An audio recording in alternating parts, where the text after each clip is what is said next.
Okay, let us start the next concept. That is the trapezium. बघा trapezium पण हा एक क्वाड्रिलॅटरल आहे.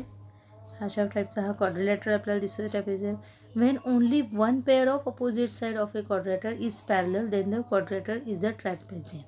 बघा कुठली पण वन साईड पॅरलल असेल. आता 4 साईड्स असतात, त्याच्यातल्या 2 साईड अपोजिट सोडल्या तर दुसऱ्या ज्या 2 साईड आहेत अपोजिट एक पेअर त्याच्यातली जर अपोजिट साईड पॅरलल फक्त असेल तरी पण तो क्वाड्रिलेटरल ट्रॅपेझियम होणार आहे. ओके, आता ह्याच्यामध्ये ABCD हा पॅरलल हे ABCD हा क्वाड्रिलेटरल ट्रॅपेझियम का बरं आहे? कारण ह्याच्या AB is parallel to DC. Parallel सांगितले, कॉन्ग्रुएंट सांगितले का? तर नाही, पॅरलल. आणि ह्याच्यामध्ये आणखीन एक आपल्याला टाईप बघायला मिळतो, that is the isosceles trapezium. ह्याच्यामध्ये हा पण ट्रॅपेझियमच आहे, फक्त ह्याच्यामध्ये ज्या नॉन पॅरलल साईड्स ज्या आहेत, म्हणजे इथे ह्या ज्या नॉन पॅरलल PQ आणि SR ह्या पॅरलल आहेत म्हणून हा ट्रॅपेझियम आहे. पण ह्याच्यामध्ये आणखीन एक प्लस पॉईंट आपल्याला लक्षात घ्यायचं आहे की ज्या नॉन पॅरलल साईड्स आहेत त्या कॉन्ग्रुएंट आहेत. पॅरलल नसल्या तरी चालतील, पण त्या जर कॉन्ग्रुएंट असतील तर आपण त्याला म्हणणार आहोत आयसोसेलेस ट्रॅपेझियम. ओके, बघा, if non parallel sides of a trapezium are congruent then that quadrilateral is called as that trapezium is called as the isosceles trapezium. Okay, बघा, the segment joining the mid point. अजून एक त्याच्यामध्ये आपल्याला बघायचं एक statement. The segment joining the mid points of the non parallel sides of a trapezium is called as a medium of the trapezium. बघा, समजा आपण ह्या नॉन पॅरलल साईड्स ज्या आहेत जर त्यांच्यामधले मिड पॉईंट्स जर आपण घेतले, मिड पॉईंट्स 2 घेतले मधोमधचे आणि त्यांना एक सेगमेंट जॉईन केली तर काय मिळणार आहे? That is the median of the ट्रॅपेझियमची ती काय होणार आहे? मीडियन असू शकणार आहे. ओके, कोणत्याही मग इथे काय आहे? नॉन पॅरलल साईड्स ज्या आहेत, मग ह्याच्यामध्ये पण जर आपण अशी जर मिड पॉईंट ड्रॉ केले आणि त्यांच्यामधून जाणारी एक लाईन ड्रॉ केली तर ती काय होणार आहे?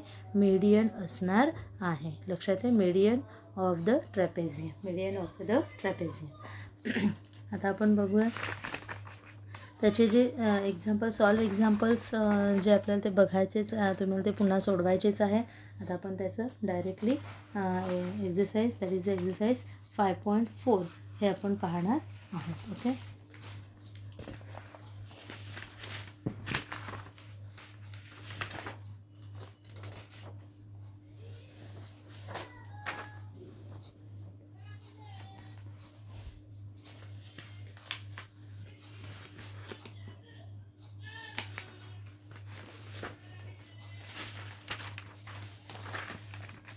बघा, आपण बघतोय practice set 5.4.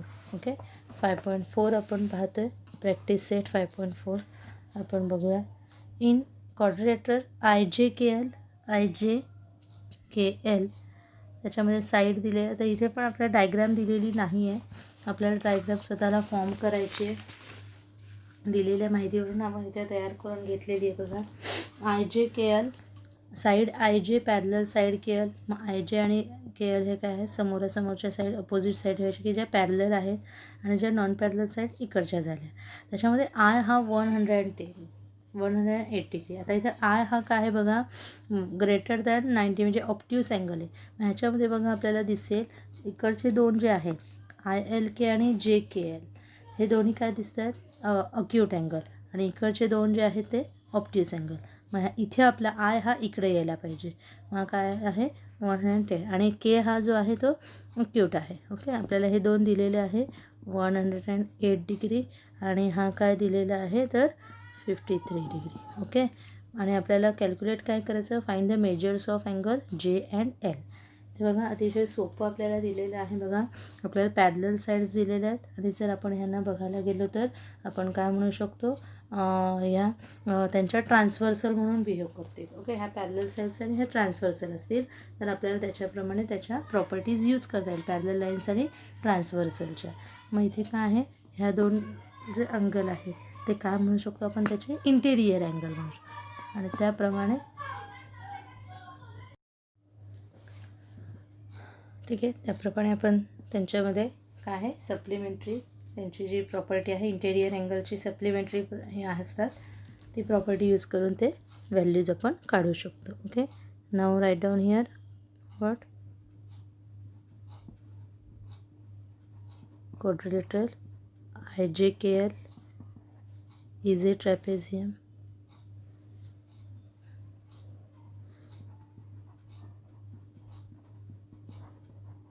Okay, HJKL is a trapezium आहे हा. Segment IJ parallel segment KL and segment IL is a transversal. Therefore, angle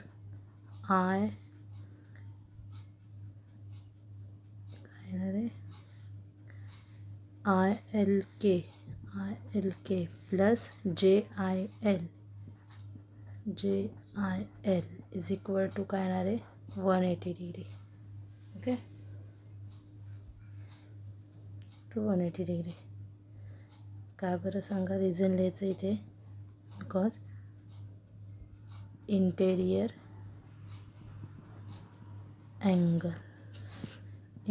angles. therefore we get ILK काय आहे आपल्याला दिलेला नाही, पण JIL आपल्याला दिलेला आहे 108 डिग्री.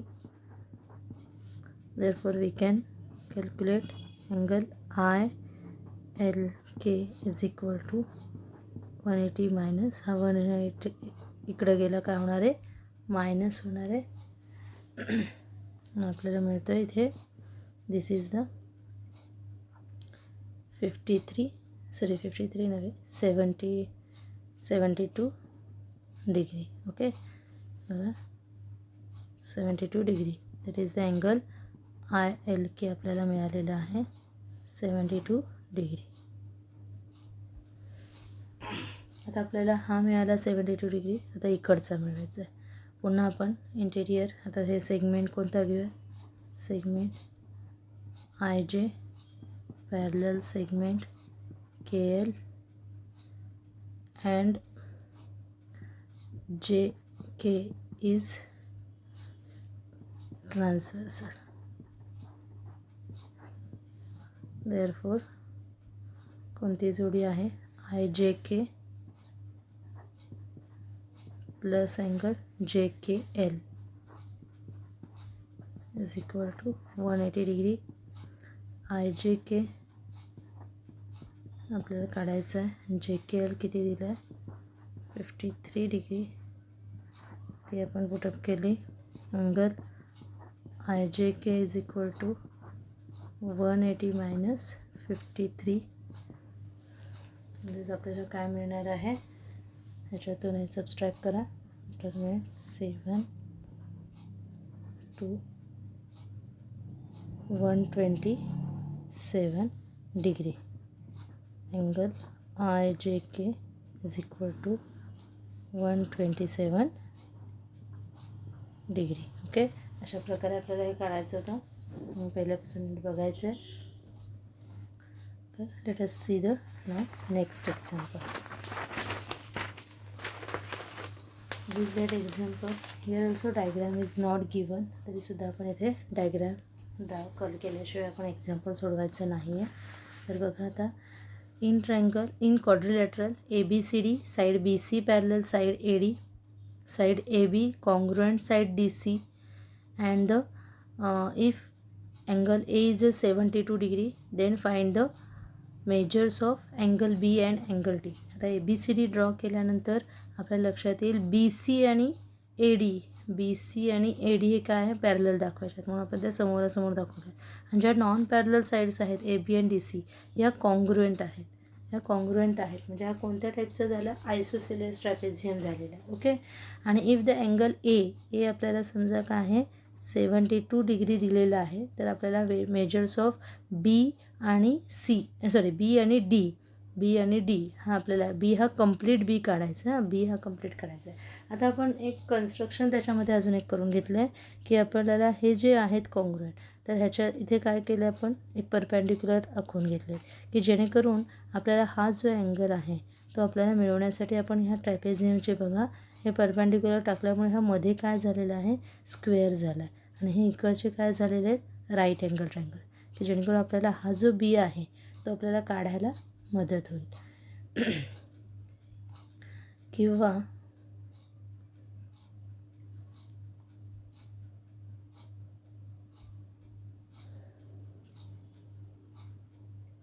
बघा, समजा आपण ह्या नसत्या काढल्या तर बघा आपण या ठिकाणी हा जो कंप्लीट अँगल आहे तो आपण 2 पॅरलल लाईन्स आणि त्यांची ट्रान्सव्हर्सल धरून हा कंप्लीट बी आपल्याला मिळेल.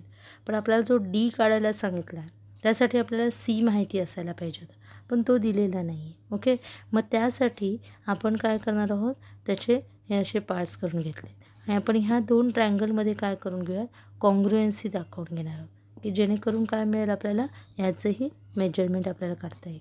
हे कॉन्ग्रुएंट मिळत आहेत काय बघा, हे 2 साईड्सचं कॉन्ग्रुएंट आहेत. आता हे परपेंडिक्युलर डिस्टन्स 2 पॅरलल लाईनमधलं ते पण इक्वल असतं म्हणून हे 2 कॉन्ग्रुएंट येतील. ओके, आणि हे दोन्ही पण 90 डिग्री आहेत. आता 90 डिग्री असल्यामुळे काय होईल बघा, हायपोटेनियस साईड टेस्ट असं आपल्याला ह्याच्यावरनं ते कॉन्ग्रुएंट मिळणार आहेत. ओके, हायपोटेनियस साईड टेस्टने ते कॉन्ग्रुएंट मिळतील. हायपोटेनियस कॉन्ग्रुएंट आहेत, 90 डिग्री आहेत आणि एक साईड आहे त्यांची, म्हणून मग आपल्याला हा सुद्धा अँगल ह्याच्या इक्वल आपल्याला दाखवता येईल. दॅट इज अँगल डी आपल्याला मिळेल. ओके, अशा प्रकारे आपण इथे आधी काढून घेऊया. एक एक आपल्याला लिहित जायचं आहे बघा. ह्याच्यामध्ये पहिलं येईल आपलं, आपण आधी जे कन्स्ट्रक्शन करून घेतलेलं आहे ते लिहून घेऊया. Draw segment BM perpendicular to side AD and segment CN perpendicular to side AD such that काय येईल, आपण म्हणू शकतो आहे A dash M dash N dash D. Okay, A M N D असं आपण लिहू शकतो इथे. आता इथे आपल्याला दिलेलं आहे परपेंडिक्युलर डिस्टन्स आपल्याला माहिती आहे, मग ते आपण इथे घेऊयात. हा पॉईंट आपल्याला इकडे जायचंच आहे ह्या ट्रायंगलमध्ये कॉन्ग्रुएन्सी दाखवायला, पण त्याच्या आधी आपण इथे ह्यांचं हे दिलेलं आहे, हे 90 आता आपण दाखवले आहेत. ओके, 90 आहेत. आणि आता गिव्हन जे आहे आपल्याला BC पॅरलल सेगमेंट, का बरं ते इक्वल येईल, सेगमेंट BC हे काय आहे, पॅरलल आहे सेगमेंट ADला. Okay, given therefore the perpendicular distance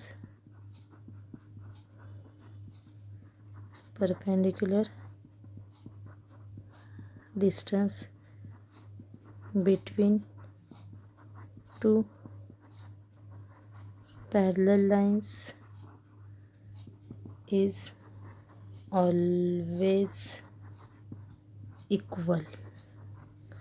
Therefore काय म्हणता येईल, segment BM congruent to segment CN, या BM congruent to CN. Okay, याला आपण देऊयात equation number 1.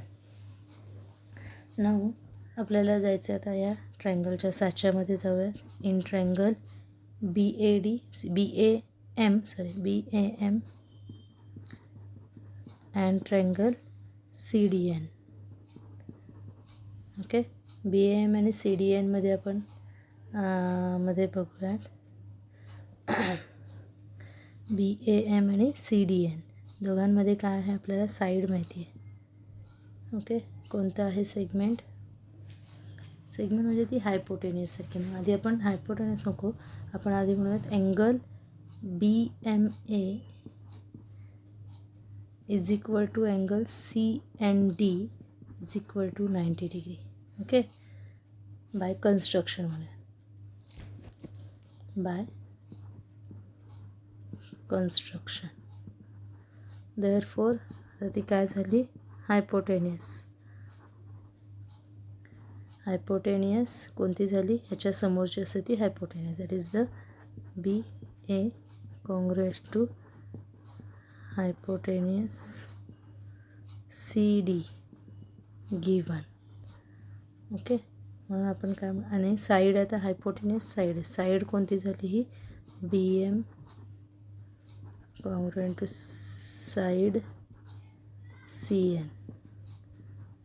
from equation 1. Therefore we can say angle BAM congruent to angle CDN by hypotenuse side test. Okay, hypotenuse side टेस्टने तो काय झालेलं आहे, congruent झालं. आता आपल्याला त्याचे अँगल घेता येईल. Angle BAM congruent to angle CDN काय येणार आहे, CACT corresponding angles of congruent triangles. But angle BAM is equal to काय आहे, 72 degree given. Therefore angle CDN is equal to 72 degree.